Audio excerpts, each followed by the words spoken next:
So it seems like each week there's a new focus for Ukrainian drones. One week it's Russian refineries with multiple being hit every single day. Then it's trucks in the southern occupied territories. And a few weeks later, shipping in the Sea of Azov. But there's still targets remaining in each one of those sets. So why exactly is Ukraine bouncing around this much? That was one of the questions I had for today's guest, Dara Massicot. Dara is a senior fellow at the Russia and Eurasia Program at the Carnegie Endowment for International Peace, where her work focuses on defense and security issues, and she's just back from a research trip to the front lines in Ukraine.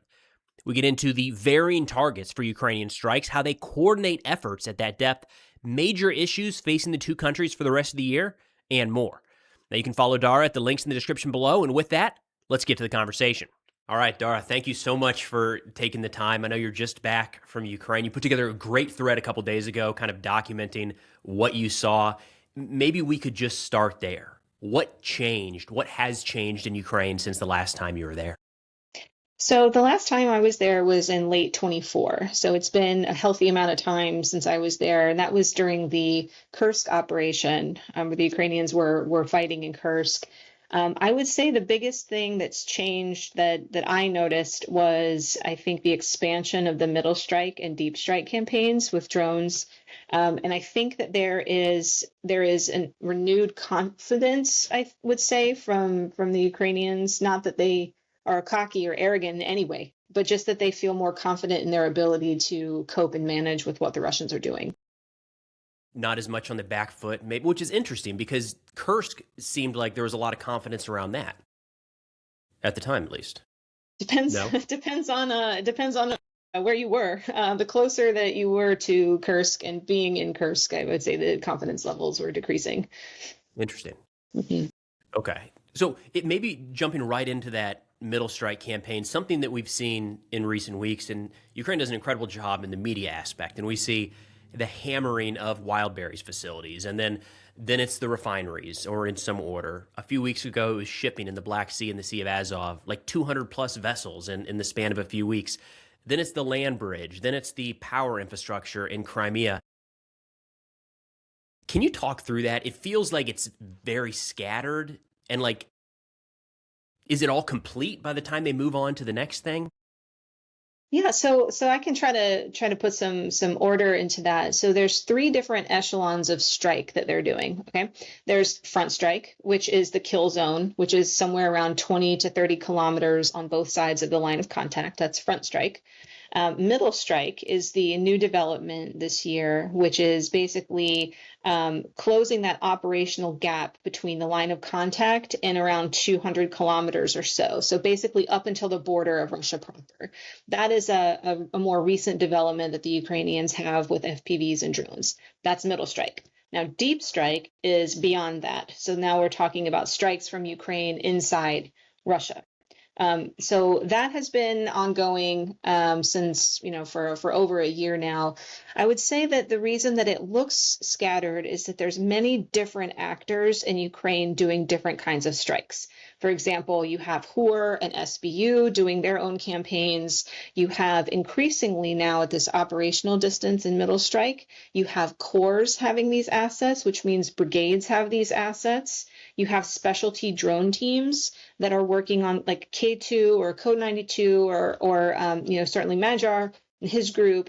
They're working on their own dedicated assets. So even though it looks like to us it's just targets of opportunity, there's actually assignments and AORs and echelonment going on with this system. So they are hitting a variety of things. I think they're trying to create multiple dilemmas for Russia at one time. If Russia knows that everything is going to be concentrated on X set of targets, then they can allocate towards that. So I think it looks chaotic by design, but there's actually some organization and real thought to it. I think something that at least I struggle with in that regard is we're so used to seeing so much footage come out of this fight that when we forget that we don't see a lot of it. So there might very well be, continued strikes on shipping that Russia's not going to release, and Ukraine just isn't putting that footage out, and it kind of skews what we see based off their little highlight reels, if you will. Yes. So I think that's a really, really good observation to share, because everything that we see basically is Ukrainian or Russian decision to highlight, the enemy looking bad or themselves looking great. There's a lot of footage in the middle there where it's really kind of ambiguous. We don't see the videos where necessarily, Russian soldiers are dodging, 6 to 7 FPVs, and it takes that much per infantryman to neutralize that target. We don't see that, or we don't see, the Russians having multiple echelons and types of drones up very specifically to target all AFU movement. I mean, you're right. There's a huge gap that we're not seeing in it, and it does skew public perception, I think, of how things are going. Is there's got to be a idea there within the media space of what to show so the adversary sees it as well, right? I mean, I feel like there was something recently about Ukraine not announcing advances in certain areas because it put Russia in a tough spot of not being able to prove or disprove that they still held, like in the Dnipro area, I believe it was. Is there something to that as well? Yeah, so the PR, even down to like brigade level, is pretty slick. I wouldn't say it's centrally controlled, at least for the Ukrainians. And I think they kind of doing their own determination with some guidelines, of course. But yeah. I mean, of course, they don't want to reveal anything about themselves, or there's certain sensitive things that they might hold back. Russians as well. But yeah, there is a little bit of messaging that goes back and forth, I'd say. Now, we've seen this kind of expansion of the drone campaign this year. To your point, kind of seems like some energy on the Ukrainian side of things are burning inside of Russia that were not burning a year ago. That middle strike campaign is causing havoc. Seems like every day there's new footage of a road on fire down in the southern occupied territories. But Russia is still pushing at the front. And I was just kind of interested in your thoughts on where does the priority sit? Or I know there's going to be multiple, but it feels like we're watching different aspects of the war play out, like two different wars play out almost. There's this deep and middle strike in both directions, but then this kind of slow grind at the front. Is one more important than the other? How much do they supplement each other? Yeah, happy to share. So, we on this trip we traveled the majority of the front. We started up north near Kharkiv, and we ended down near Zaporizhia. So we got a fairly good sense of what was going on in different areas. I would say the Russians' priority right now is the Kramatorsk-Slavyansk area. These are some of the biggest fortress cities that remain in Donetsk. There's also some activity and push near Dobropilya. The Russians have tried to make a push near Liman. They're still trying to do that deep envelopment. They don't want to fight direct onto the fortress cities, and they keep wanting to go around it. But the Ukrainians obviously, know this and are pushing them back around those envelopment attempts. There is a different level of intensity in Donetsk, whether that's Russia continuing to surge infantry and elements of combined arms armies. There's also a surge of all types of drones there as well. There's been an uptick in cab strikes, the glide bombs, FPVs. I would say that the surge in drones, based on our conversations, really has started in the last month and a half. It's gotten really, really intense along the front, but especially in Donetsk. In terms of are they disconnected? I would say no, because both sides are using drones very effectively, and they are creating very similar challenges for each other tactically and operationally. Moving logistics up now is dangerous. Doing reinforcements has been dangerous, but there's an extra layer to it now because there's just so much flying in the skies on both sides. That sometimes I feel like they're quite locked in terms of what they can do. The front is active along the entire front. The Russians don't really stop trying to infiltrate and attack. It's just a degree of intensity. So down near Drushkivka and Konstantivka is the most intense fighting right now. They're trying to come up the road to Kramatorsk and get to the boundary of Donetsk. This year they think they can do it. I don't think they can do it. It's just there's a lot that they have to cut through, and it's a hard slog. So yeah, it's the drones supplement what's going on the front line, because if you can't resupply, if you can't get, the Ukrainians are trying to make it so the Russians can't get the gas that they need to slow everything down. They are connected. That front and middle strike are very much designed around what's going on in the line of contact. From the Russian side, what about the deep strike, though? Because we're seeing those primarily seem to focus on Kyiv and major cities. Is there a direct line connecting that to frontline operations, or do you kind of view those as separate campaigns? The Kyiv campaign I view as separate. So I would say that, since I left, there's been a pickup in the strikes against Odessa. The ports in Odessa is very, very critical for the Ukrainian economy. I think the Odessa strikes are a response to the Sea of Azov strikes and some of the Black Sea strikes on the shipping. The Russians have, I think, reallocated some of their targeting, and just they're throwing a lot on Odessa, which doesn't have a lot of air defense right now. It's a pretty bad situation in Odessa. The Kyiv strikes, I think, are not really directly tied to what's going on in the front. That has been an ongoing issue for quite some time. What's changed about it this year is that the percentage of Russian ballistic missiles has gone way up against Kyiv, because they know the Patriot problem is pretty severe. And so they're dialing up hypersonics and ballistics now. That's the majority of things coming into Kyiv.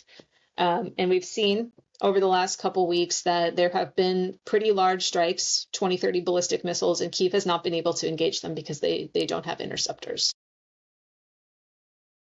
Gotcha. If we can shift back to that kind of middle strike campaign, you mentioned that it's moving down to corps and brigades having this capability, which means they have massive responsibility for depth, because some of these strikes are taking place at 200 kilometers. Did you get any idea of what the coordination looks like at that? That seems so far. I was on a brigade staff at one point. Like, that is so daunting to think of planning 200 kilometers deep, and it just kind of happened. What does that look like? So a lot is coordinated at the corps level. The corps level in the Ukrainian military is relatively new. It's less than a year old, and each corps controls, different amounts of brigades. But those kind of things, most of those assets are centrally managed at the corps level, and then distributed down, depending on who's best positioned or who needs to execute on critical targets. Then those assets are allocated down. I would say there's planning at the corps and there's planning at the brigade. It's not perfect. This is still a really new capability in a really high intense situation. So, drones can go anywhere. They can fly wherever you tell them to fly, right? And you have to make sure that you're not crossing over into different brigades' AORs, because then you create confusion on what's happening. I would say all the bugs are not worked out yet. They're building this plane as they are flying it. So, it's a fascinating and dynamic time. I am sure it will be different as the months go by, because every month they try to institutionalize this and formulate it a little bit more. So but when yes, we hear you're that right. brigade, It's a big responsibility to hand down to that level. I wouldn't say that they're all going out 200 kilometers. Some are staying much closer, but yeah, there's a lot of cooks in the kitchen. but it sounds like when we hear that a brigade has a new capability, that does not mean that it's just a free for all and they're like, let's find some targets and go party. There's oftentimes some sort of target set or prioritization pushed down.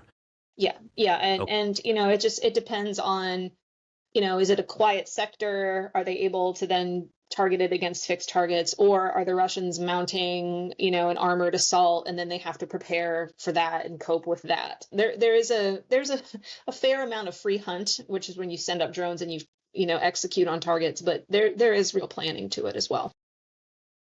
With that kind of infiltration that we've seen, Russia's still focused on that as kind of their primary means of advancing. A few years ago, there was a big conversation about, is it a war to gain territory, or is it designed as a war of attrition and trying to eliminate as many Ukrainian soldiers? I think this conversation was big around Bakhmut at the time. No, it's not about advancing. It's about trying to eliminate the Ukrainian armed forces. Is that even a topic anymore being discussed inside of Russia? Because it feels like it's hard to make that argument when there's individual soldiers walking forward. I mean, my perspective of what the Russians are doing is that it is positional. They are constantly, every day, trying to advance. They are not trying to just sit there and attrit Ukrainian forces. They are sending out 1 to 2 man teams to literally walk past, if they can, Ukrainian positions and do not engage them in firefights. Walk past them and establish your point, so that the next person behind you can come and establish the point in front of you. I mean, this is positional for the Russian side.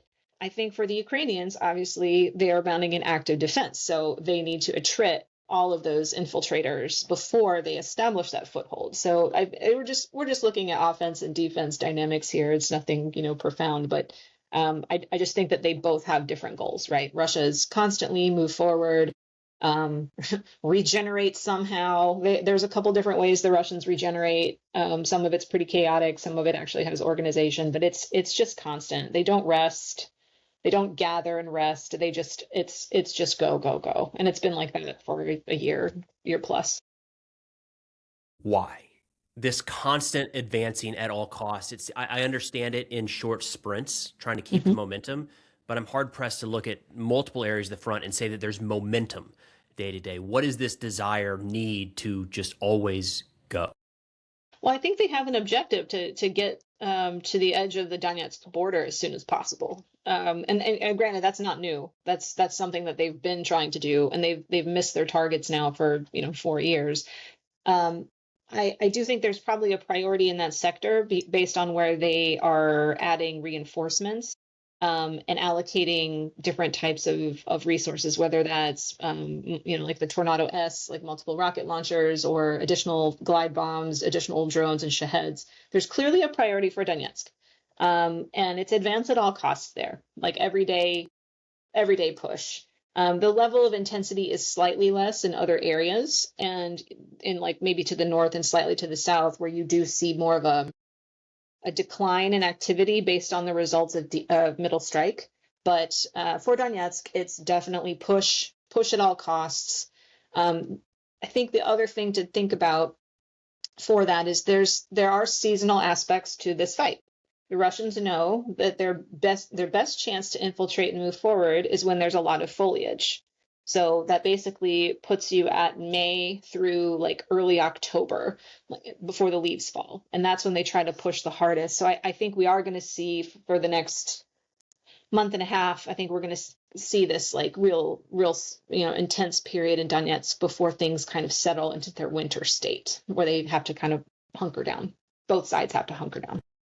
Those infiltration operations in the middle of last winter were hard to watch. The idea of these guys sneaking out in sub-zero, 0 degrees and just hoping, like it was, I don't know, I'm awful in the cold. So anything that's like a little bit chilly, I'm a bit of a baby. And the idea that you're just going out and like, you're not stopping and there's no cover and maybe you'll find a basement, but good luck building a fire with drones looking for you. Right. That was insane. Yeah, I'd say that the big thing that's changed this year, and we might see that more this year, is that Russians just have more drones now. The surge in production is bearing fruit, and so they will send out infantry teams with dedicated drones with them. So, doing recon, maybe an FPV loitering in the background for a target to vector and go. So they'll have a little bit more support, but again, as you point out, it's a pretty like desperate situation for that type of activity. Is there any, for the first year or so of the war, there's this constant consideration of a breakthrough. Maybe something would happen at the line, there would be a fracture. I don't think many people are expecting that right now anywhere, especially in Donetsk. Does that mean that Russia's plan is just this very slow, costly grind for, arguably years at this point to even reach that border? Yeah, that's their plan. Now, we do see them experimenting with how to try to get armor back in the game. And if you saw maybe a couple weeks ago, this was right after we left, there was a complex armor attack that the Russians tried to execute with tanks, armored vehicles, drone support, artillery support, motorcycles, infantry. There was a lot going on at once. And they are equipped now with new and emerging electronic warfare that's mounted on the vehicle themselves. And so it's starting to chew up more FPVs. Against you have to allocate a lot of FPVs to do a mobility kill on a Russian vehicle anyway. And so now it's just adding additional complexity to that. That was suppressed. Unsuccessful attack. But the Russians are learning from this, right? So, my concern is that they will try to scale that up. Doing it with one battalion can be dealt with, but doing it with multiple battalions in a stressed area, then I start to have some concerns. The issue is, as soon as Russia tries to gather that amount of armored vehicles, they get hit. So they haven't cracked that. They haven't cracked that code. So we'll be slow. Something that I struggle with still, and I imagine hopefully people are in this category too, is it's hard. It's still hard to understand the Russian mentality of some of this. The idea of attack at all costs every day, like just stop for a few days, regroup, reorganize, come up with a new plan, and like that is hard to grasp. But then the idea that it's just the plan to grind forward, like the recent stats, ballpark 30,000 Russians killed or seriously wounded in July for on or about 100 square kilometers gained. What? Like the American people wouldn't stand for that. The idea that that would be 1 month of losses would be crazy. But to hear then, no, you don't understand. That's our plan for the next 24 months. It's just a little hard to fully grasp, I think. It is, and it's just we can't mirror image onto that culture, onto that military culture. I think the thing to keep in mind is that they do have in their history wars costing like an extreme amount of human life. So like it's just part of it. And the Russian population at this point is very checked out of this war. They are very checked out. They are apathetic as long as it doesn't impact them. Volunteers sign up, great. They want to go get money, great. Very checked out. So the casualties aren't discussed. Russians know not to ask. They're intimidated if they ask questions, like, or they take pictures now at the cemetery, they're arresting them again. So the authorities are saying, I will tell you what you need to know. And you don't have to have a concern about this. And by and large, Russian society is like, all right.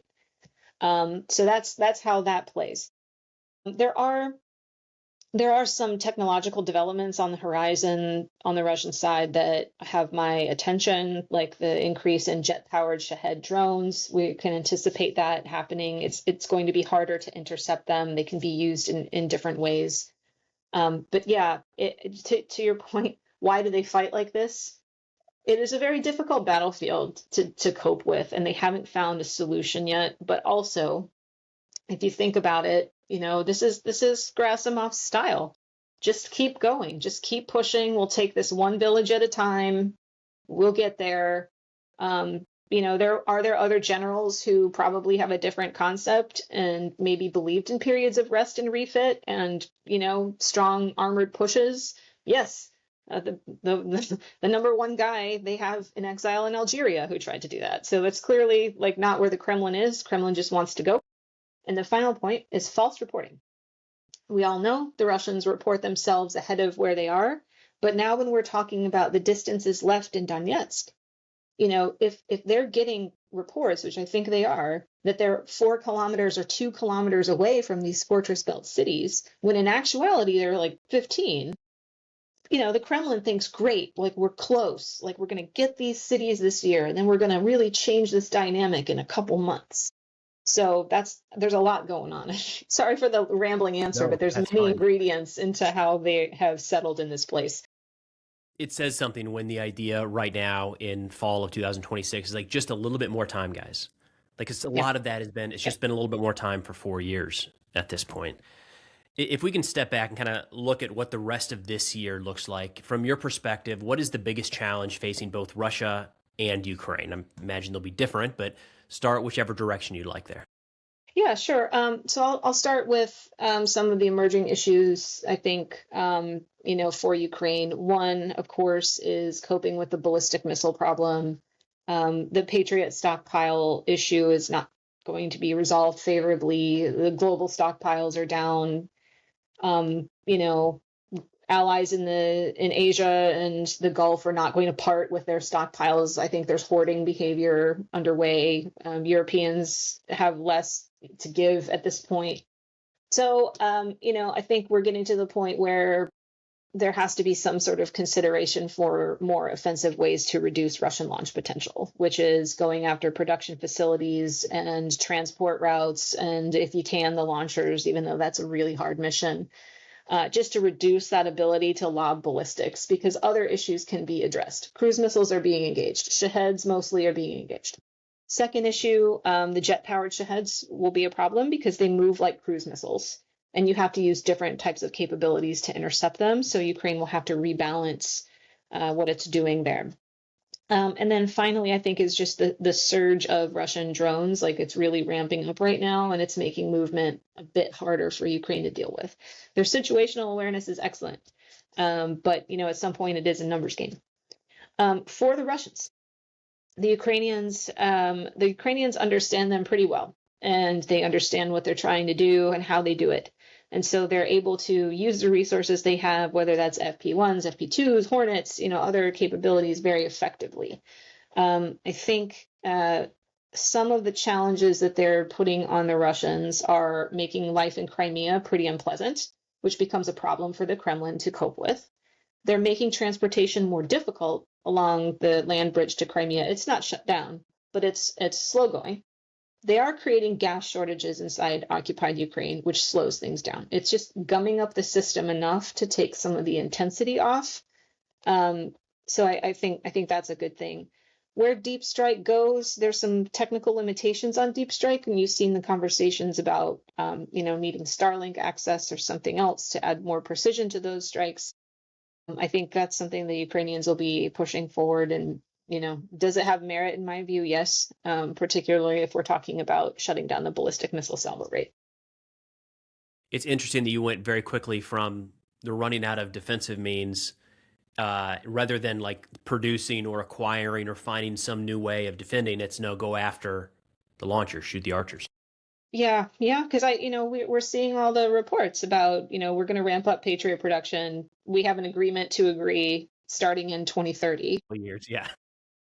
I mean, our own stockpiles are down. We're late on our deliveries with our allies and partners. And then Ukraine is like not up there in terms of priority. So, what is the alternative to trying to offensively go after those launch capacity or production capacity? The alternative to doing nothing is just letting a city like Kyiv be ruined. And I don't know that that's, I don't think that that's viable. Yeah. It shouldn't be viable. Tough little stretch here, it looks like, in a lot of ways. Yep. Dara, thank you so much for walking through all this and all of your work. We'll put all the links in the description below where people can follow you. But yeah, really, really appreciate you taking the time today. Thanks so much for having me. All right, so thank you so much to Dara for taking the time to walk through all that today. Always incredible to get the insights of somebody that was just there and has the contacts and the resources and the background knowledge base that she has on this subject. So, of course, you can find links to follow Dara and her work in the description below. That's all we got for now. Thanks for watching, and I'll see y'all next time.